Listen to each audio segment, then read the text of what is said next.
Big voices. Okay, our prelude's going to be Imagine.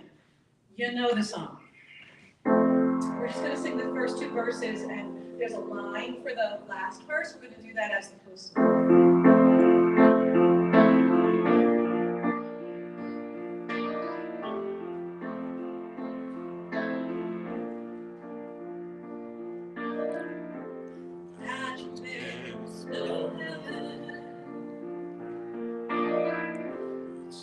It's easy if you try.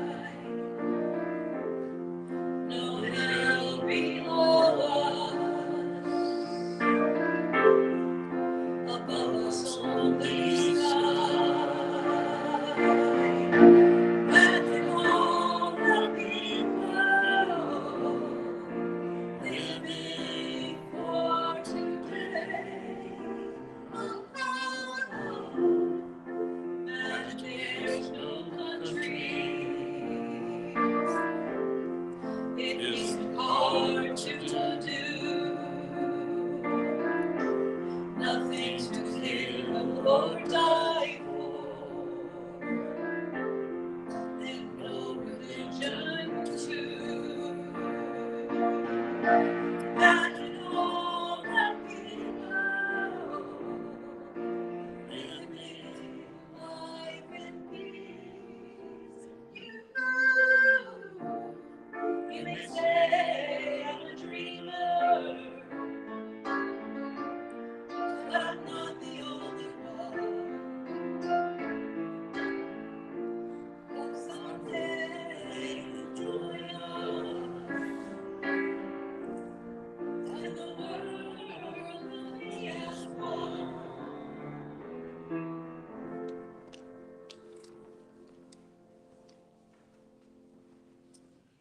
Good Sunday morning to you.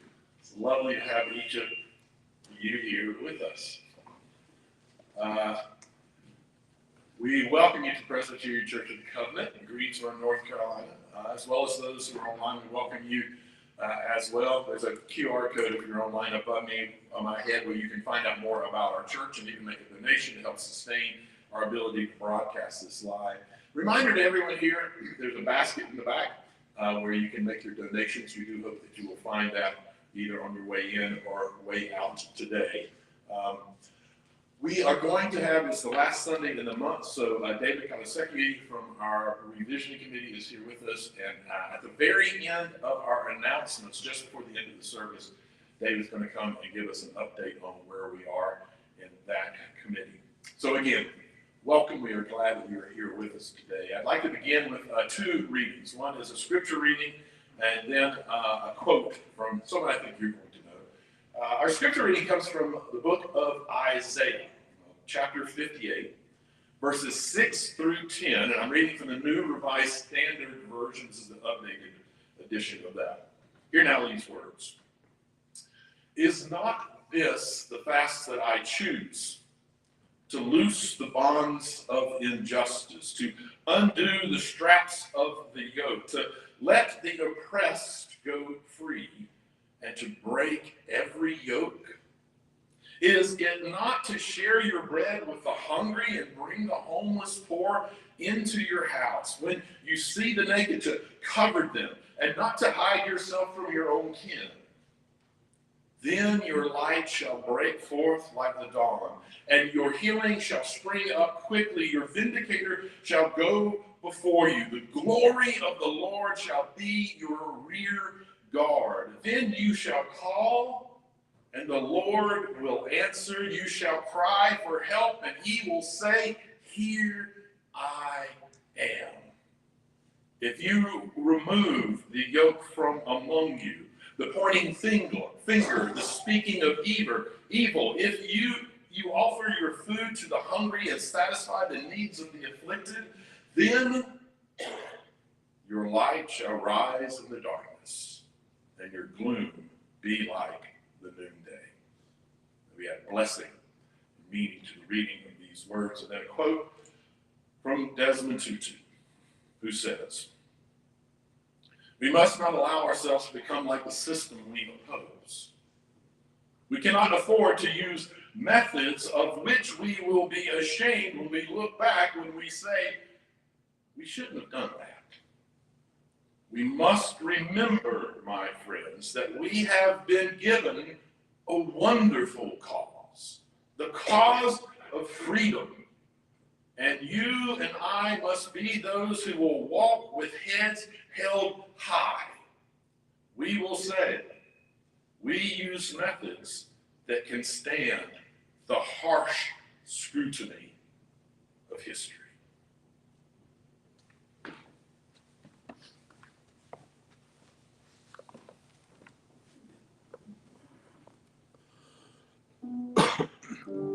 Took a trip to San Francisco. All our friends said we would jive. Didn't work, so I left for Fresno. It was quite the scenic drive.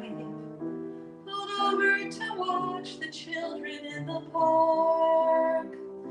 We used to only worry for them after dark. I'm still looking for my own version of America. One without the gun, where the flag can freely fly.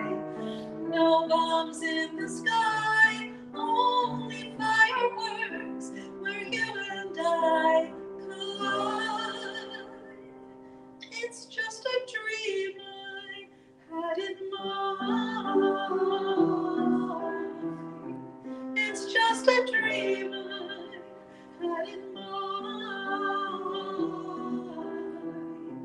It's just a dream I had in mind. I flew back to New York City, missed that Hudson River line, took a train up to Lake Placid.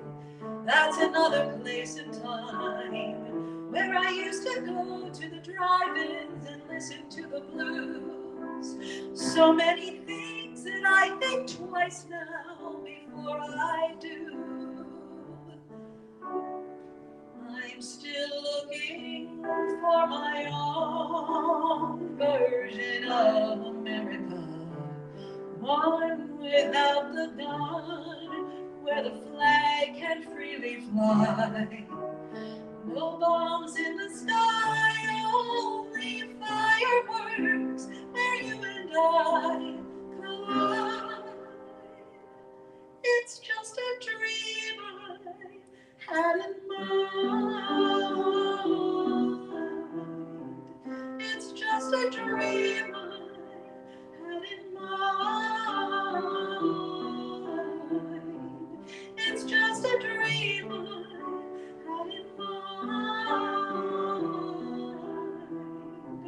It's just a dream I had in mind.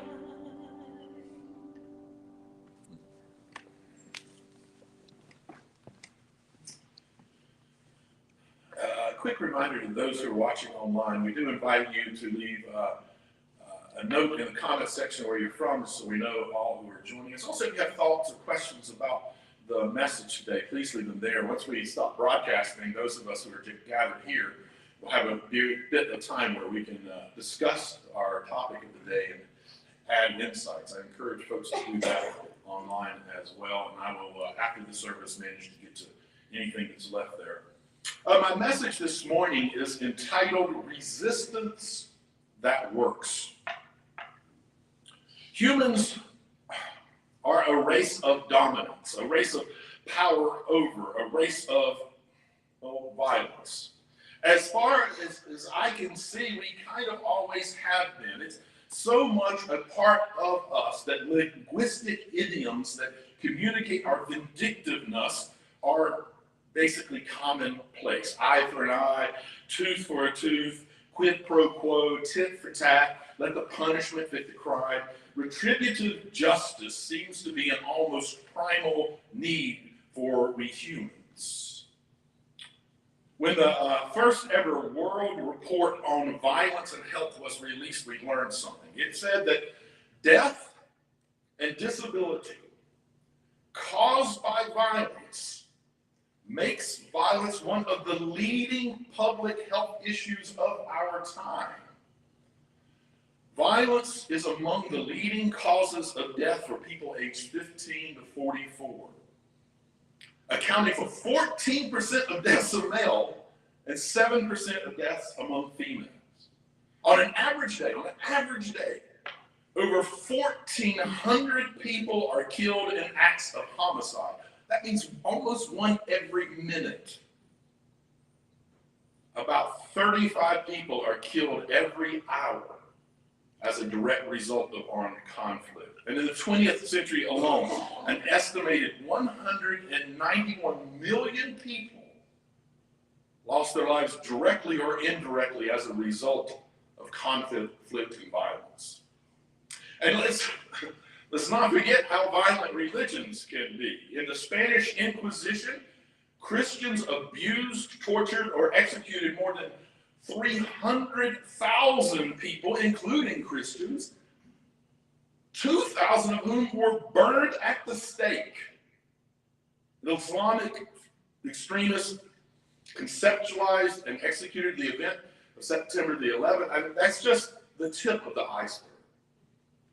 And of course, there is violence based on ethnicity, the Holocaust of the Hashoah. Hitler and the Third Reich killed 9 to 18 million people. In Darfur, an internalized genocide killed more than 400,000 people in graphically gory ways. And then war, of course, kills as well. In the 20th century alone, over 35 billion people lost their lives as a direct result of war. Our human lust for power, and as a result for violence, is so strong we even had to create new words to categorize violence and the powerful. Just one example, democide. Anybody know what democide is? Democide is death by government. From government-endorsed famine to regime-initiated massacres, democide outpaced war and deaths in the 20th century. Democide outpaced war and deaths in the 20th century, bringing in a total of 119 billion people by democide in the 20th century. One of my favorite authors, Walter Wink, matter of fact, I always have a couple of copies up here if anyone wants to borrow one of his books. He has this to say, quote, "Violence is the ethos of our time. It is the spirituality of the modern world. It has been accorded the status of a religion, demanding from its devotees an absolute obedience till death," end quote. We humans, like it or not, are violent people. We would suggest that whether we want to admit it or not, we don't just like it in their own way, we worship it. It's not surprising then that parts of religion has historically had segments of its varying bodies that have produced sort of antithetical responses to power and war and violence. Now, most typically, these segments produced are some varying form of pacifism. Christians, among others, have been at the forefront of that movement, pointing to texts such as "turn the other cheek." They opposed war and violence as a means to settle disputes. But in its extreme form, pacifism can lead to dangerous, even life-threatening and risky perspectives. In its extreme form, pacifists have used "turn the other cheek" to actually encourage women and even sometimes men to stay in abusive relationships. There are, however, alternatives to pacifism, or some would say differently, might say different kinds of pacifism. And many of them don't ask you to let people step all over you. If anything, some of them are the opposite of that and require active, nonviolent resistance. We see examples of this kind of active nonviolent resistance in athletes taking a knee in the national anthem, and Black Lives Matter protests, just to name a few. In part, I wanted to talk about nonviolent resistance today because of what the Republican-controlled Congress here in North Carolina have in plan for the next year or so. They've already assured that gerrymandered voting districts that were ruled unconstitutional will get to be put back into place. They are currently putting through laws that will deeply hurt the LGBTQIA plus community, like gender-affirming care bans, trans athlete bans, don't say gay bills, drag performance bans, and several others. And after that, abortion is squarely in their view. Laws like these are already happening in some states, or like in North Carolina, have just begun to be introduced. So we are going to need to resist. So I wanted to talk about it a little bit today. I've heard it said many times that while nonviolent resistance is a nice idea, it ultimately is ineffective. That perspective actually couldn't be further from the truth. If anything, I believe the reason that the powerful try to shut down folks practicing nonviolent resistance is precisely because they realize that it is working. And as I said, as I started, in many ways, humanity is a violent race, a race at least of dominance. Those who wish to maintain their dominance will go to great lengths to see effective resistance, effective work towards equality, effective work towards peace. They'll go to great lengths to see it shut down before it has a chance to take hold. Historically, we saw this reality in reaction to the nonviolent resistance movements of Occupy Wall Street and Arab Springs, where the powers that be used force and morally repugnant practices to shut things down. But even before those movements, there have been many, many other effective nonviolent protests. The truth is, documented fact, the truth is that from 1900 until now, major nonviolent resistance campaigns that sought to overthrow dictatorships, to throw out foreign occupations, or to achieve self-determination, they were more than twice as successful as violent insurgencies seeking the same goal. Twice as successful. In their book, Why Civil Resistance Works, the Strategic Logic of Nonviolent Conflict, Erica Chenenworth and Maria J. Stefan use graphics, social research, and statistical analysis to show how, in the early 2000s, nonviolent movements were far better at mobilizing supporters, resisting regime crackdowns, creating new initiatives, defeating repressive regimes, and establishing lasting democracies. And their evidence points to the conclusion that nonviolent resistance is more effective than armed resistance in overturning oppressive and repressive regimes and in leading to more democratic societies. Frankly, their report should cause the whole world to stop in its tracks and take up nonviolent conflict resolution and nonviolent resistance to injustice instead of the tired, old, obsolete methods of war and violence.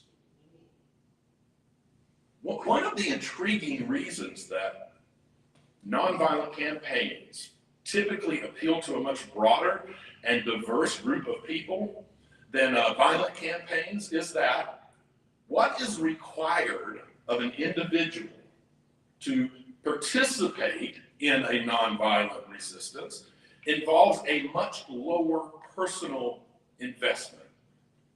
See, while potential participants in resistance may still need to, in nonviolent resistance, might still need to overcome some amount of fear, unlike with more violent movements, they don't have to overcome any personal or moral, spiritual issues about using violence against others. You see, civil, nonviolent resistance offers plenty of low-risk tactics, such as stayaways, where people vacate typically populated areas, boycotts, go slows, where people move at half pace and walk slower in the streets.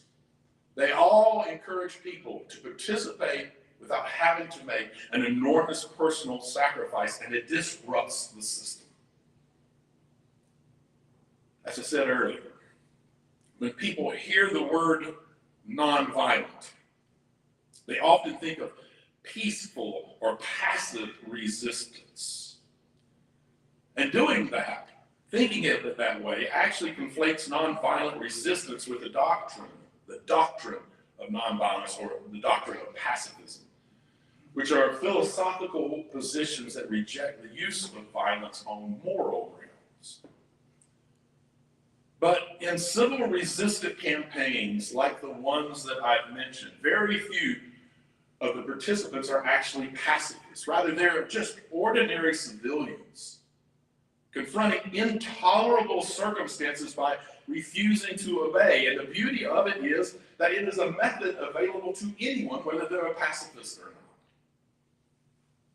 To begin to conclude in the book, Why Civil Resistance Works, through statistical analysis, Chenoweth and Stefan found that nonviolent resistance presents, quote, fewer obstacles to moral and physical involvement and commitment, and that levels of participation contribute to enhanced resilience, greater opportunity for tactical innovation, and civic disruption, and therefore less incentive for a regime to maintain the status quo. It also has the benefit of seeing, quote, shifts in loyalty among opponents, supporters, including members of the military establishment.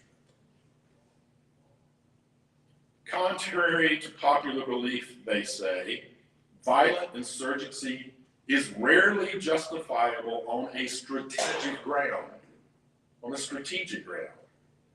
And not only that, their research strongly suggests that nonviolent resistance ushers in more durable and internally peaceful democracies, which are less likely to regress ever into civil wars.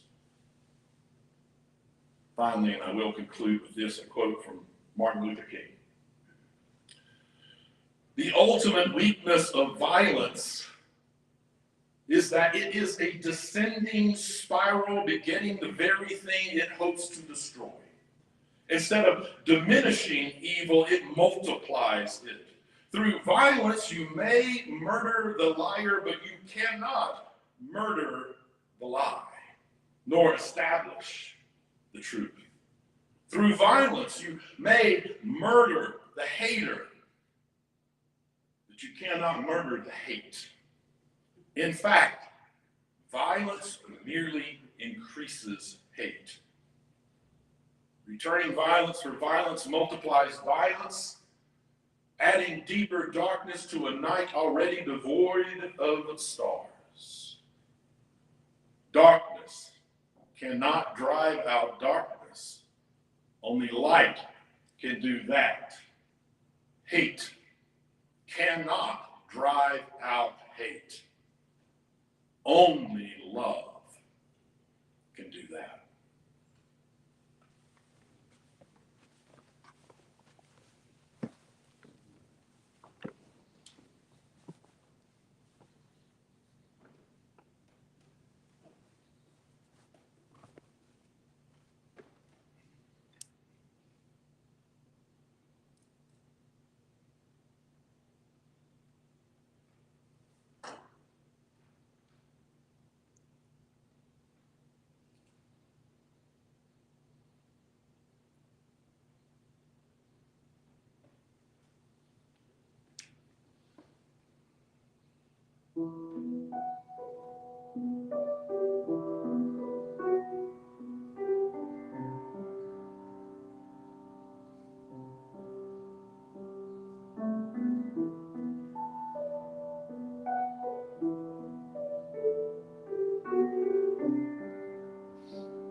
times fictional depictions of revolution come to inhabit real life.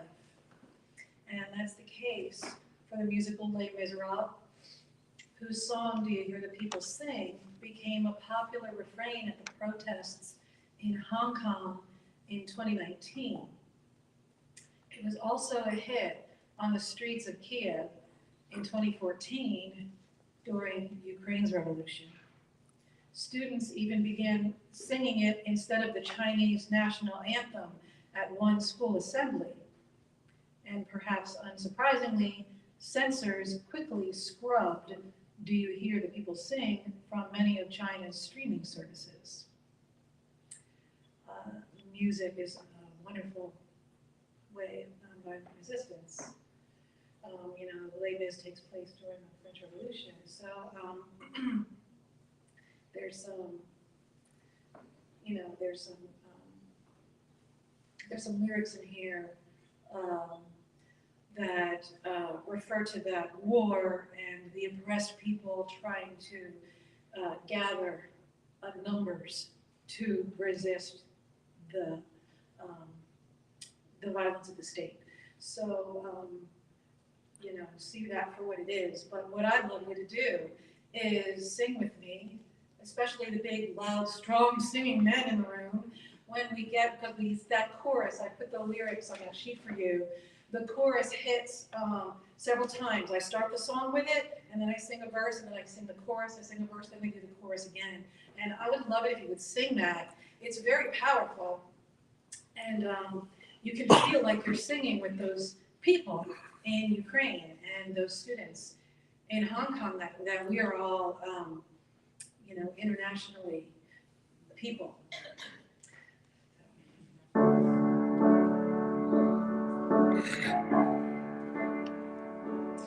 Do you hear the people sing the song of angry men? It is the music of the people who will not be slaves again.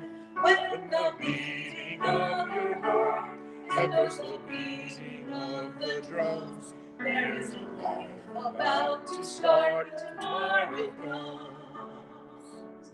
Will you join in our crusade? Who will be strong and stand with me? Beyond the barricade, is there a world you long to see? Then join in the fight that will give you the right to be free. Sing with me. Do you hear the people sing the songs of angry men?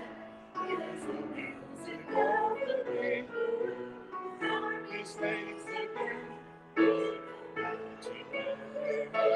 Echoes the beating of the drum. There is a life about to start. Will you give all you can give so that our banner may advance? Some will fall and some will live. Will you stand up and take your chance? The blood of the martyrs will water the meadows and grants. One more time. Will you hear the people singing the songs of angry men? It is the music of the people who will not be slaves again. In the beating of your heart, echoes the beating of the drums. There is a life about to start, tomorrow comes.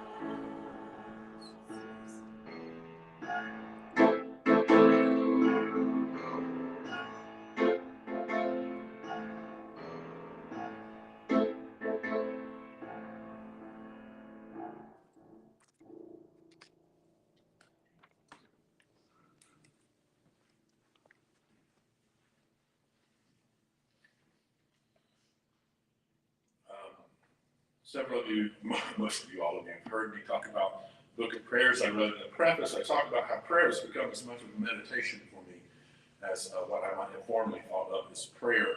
But we each are on our own journey in our own different places. So I offer these words of prayer, these words of meditation to you to accept as is right for you, as prayer, as meditation, or simply words that you're listening to and that you're grabbing hold of the ones you most need in the moment. Let's bow our heads together. May we rescue ourselves from our self-importance and pull ourselves from the depths of our short-sighted selfishness. May we be reminded of the interconnectedness of life. Let us be convicted with the reality that a threat to justice anywhere is truly a threat to justice everywhere.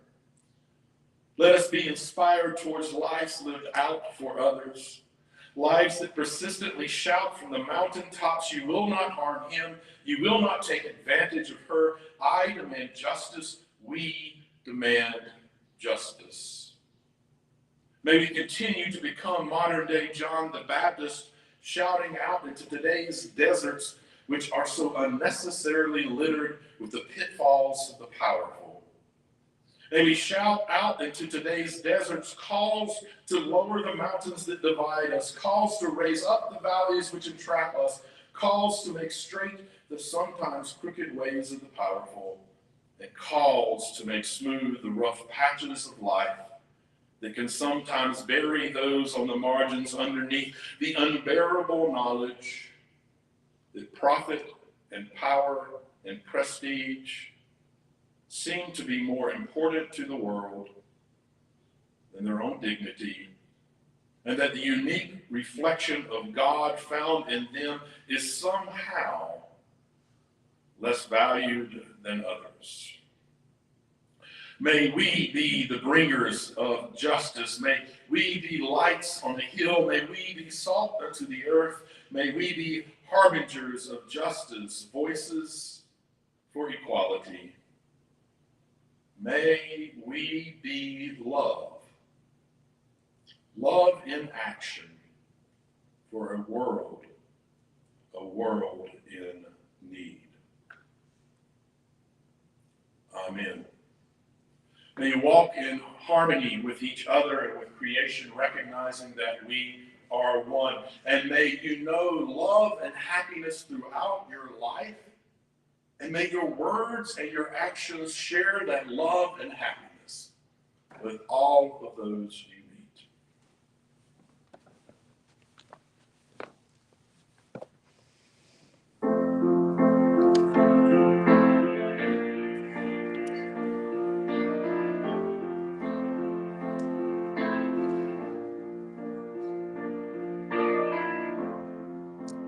Imagine no possessions. I wonder if you can. No need for greed or hunger. A brotherhood of men.